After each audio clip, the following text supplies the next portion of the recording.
Hey you guys, welcome back to my channel. Today I have a really cool video for you. We are learning how to use directional fabric in FPP. So I know that it seems daunting and weird, and how do you even do that? So I will show you how to do it step by step so you can confidently use your favorite directional prints.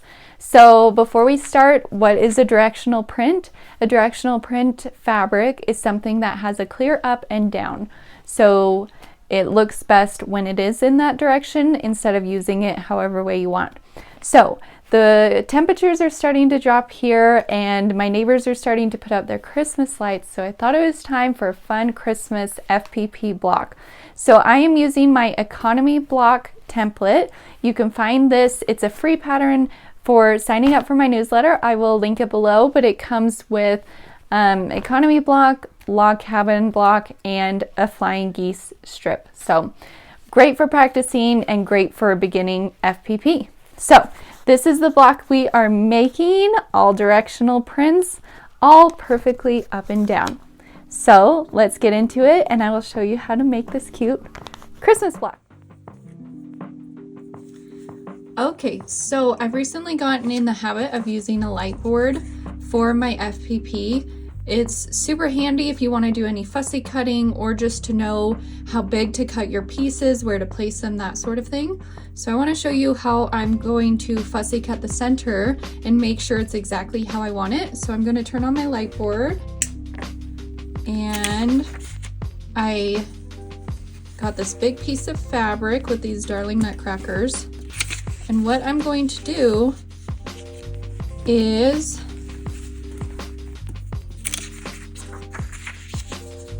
put the fabric right side up, and then I can choose which nutcrackers I want and exactly where I want to place them. And since this first piece is A1, I can get really close to fussy cutting. I don't have to make it, you know, really big with the thought of it having to fold over or anything. So I can be really accurate with my cutting, which is nice. So if I wanted these two nutcrackers, what I did was just position it right where I wanted it, and then you're going to just add 1/4 inch all the way around so you have that seam allowance and cut it out. Super easy, and it left me with this. So this is going to be my center, and I will show you how to add the other ones. For my next set of squares, I'm going to use this directional fabric. Let me turn this off so you can see better. I'm going to use these trees, and then the outside are going to be these pretty presents. So let me show you how we are going to add our first piece, first and second, which is this one and this one, and make sure that it's directional. So to start, like I said, this is our second piece, this is our first piece. So I'm just going to line up my little nutcracker guys exactly how I want them. And since I'm getting super fussy with this placement, I'm going to pin it. I don't usually pin, but for this I am going to, especially because we're going to be doing directional fabrics. And you can see how I added that 1/4 inch all the way around. So now we're going to do piece number 2, and it is going to be with these trees. You can see I cut this really big just to give us adequate sizing, but that's okay because I can cut it off and reuse this. But I just wanted to make sure I had enough. And I put this on the wrong side. So flip this over. Your template always goes face down, and then your first fabric always goes face up. So let me just place that again. And pin it. The first thing we want to do when we are trying to have all of our fabrics facing up and down with directional prints is we are going to fold over on the seam line that second piece and just crease along that black line.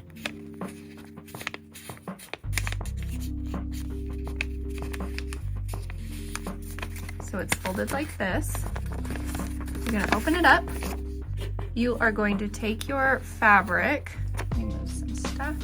You're gonna take your fabric and place it right side up how you want it to go. So I can see, it'd be easier if I had my light board, but you can see I'm gonna put this tree right in the middle here, and I want it facing up and down. So make sure it's straight. I'm going to pull it down a little bit. And then since we creased it, I think it needs to be straightened up. Since we creased it, we're gonna fold it over again, catching the fabric, and do a nice tight crease so that you are creasing your fabric as well. And when you fold it up, you should see that crease line. Now that you have this creased, you're simply gonna use this line as an axis point to flip your fabric over, because when you're doing FPP, you have to remember that you always put right sides together. So we are simply going to flip it so that they are right sides together. Use this crease, line it up with that crease you made in the fabric. And I think I need to pull mine over. You can see from the light that where this is going to flip up and be. I want it as close to the middle as possible. And then we are ready to sew. Before I sew it down, I did pin it in place just to give it that extra security. And then we are going to sew on this black line between A1 and A2. I need to put my stitch length down. I am using regular good old copy paper, so I have to put my stitch length down to like 1.5 to make sure it really gets perforated. But if you are using newsprint or FPP specific paper, you don't need to put your stitch length down that far.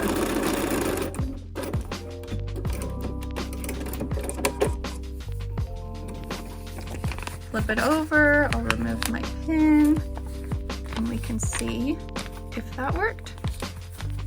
And there we go, perfect, exactly how I wanted it.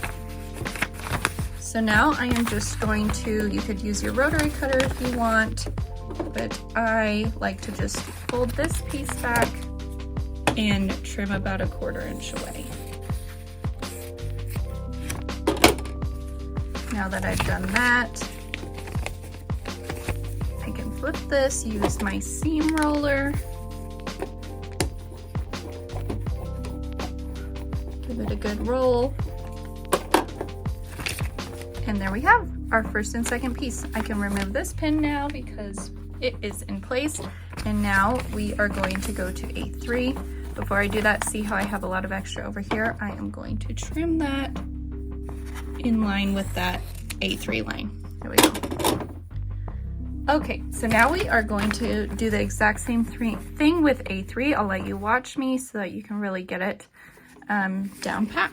So I'm going to crease the line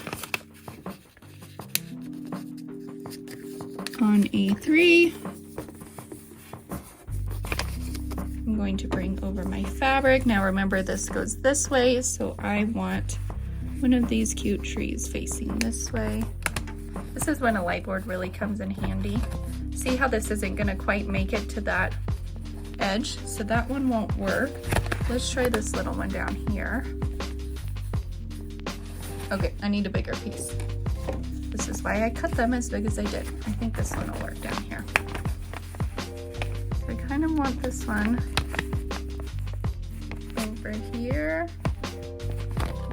just like that. So then we're gonna do that same thing, fold over the paper, catching the fabric, give it a good crease,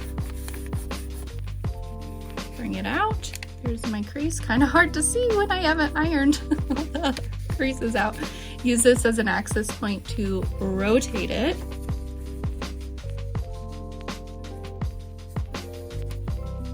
Line it up with my crease line.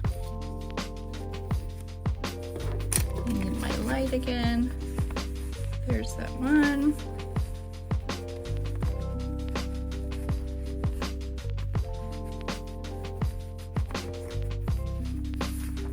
I need to bring it up to make sure it's in the middle. And if you don't have a light board, you can see I am using the light from my machine as well as my light board. You can use a window. I'm gonna get this position. I'll be right back.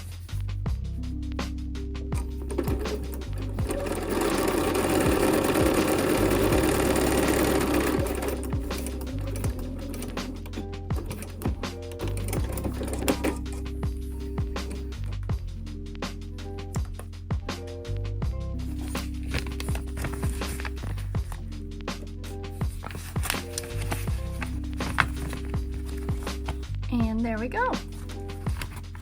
Let's trim off excess. I like to do it from the front. Fold that over.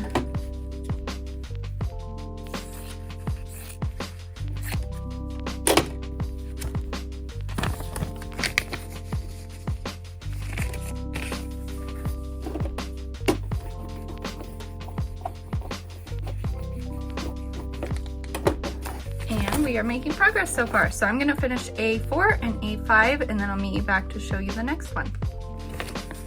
Okay, I've got all 4 of those pieces placed and pieced. I've got these all cut and ready for my A7, A6, A7, A8, and A9. So we're gonna do that same thing. Let's start with A6 by folding over.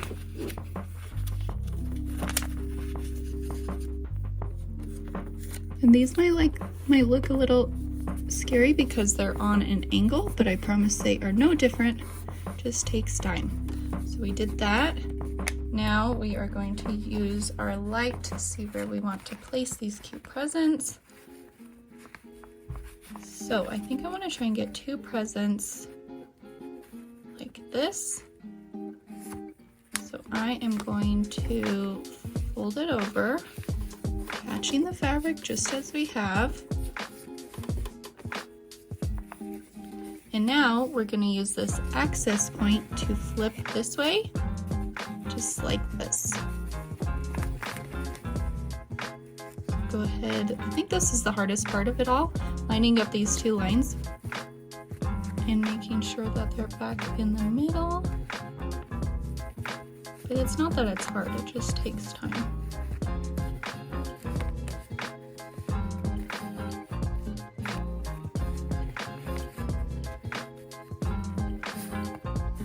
We're getting a little close on this edge, so I might back it up a little bit. This is my fault because the piece is a little small, because I'm trying to use scraps. Okay, so let's go ahead and flip it over.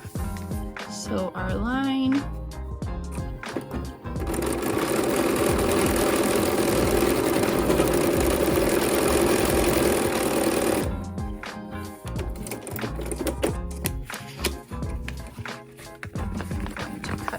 extra.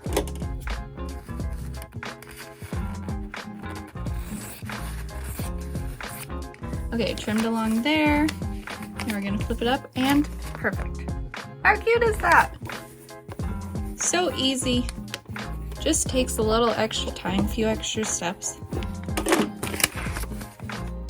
Perfect. Let's go on to A7. I'm just going to trim this little dog ear off.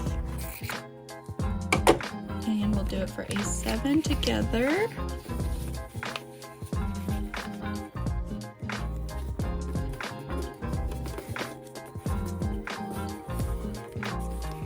Now let me get my piece. I'm gonna position it how I like it. Let's do it like this. I'm gonna fold it over. Folding this over. Opening it up. We're gonna flip it over this way and line up the edge.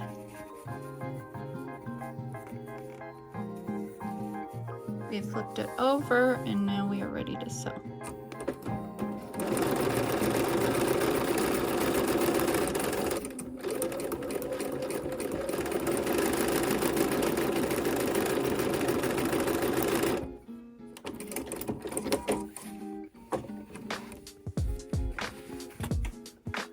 Trim off the extra.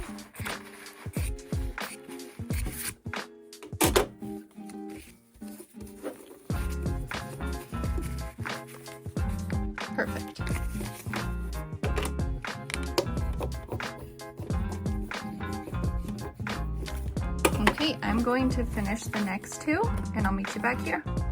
And here it is, our finished economy block holiday version. So wasn't that easy? Not as hard as you think, right? It just takes some time.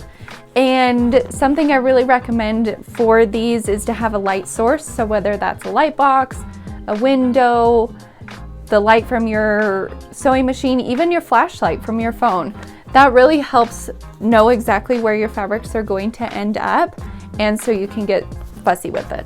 So definitely that. Also just take your time. This takes longer than just regular non-directional sewing for FPP, but come on. It's so worth it. It's so cute. I love it. I'm gonna have to make a zipper pouch or something with this. But anyway, if you guys have any questions, let me know. Definitely grab this free pattern from the link below. And thank you for joining me. I hope that I helped solve your directional fabric woes.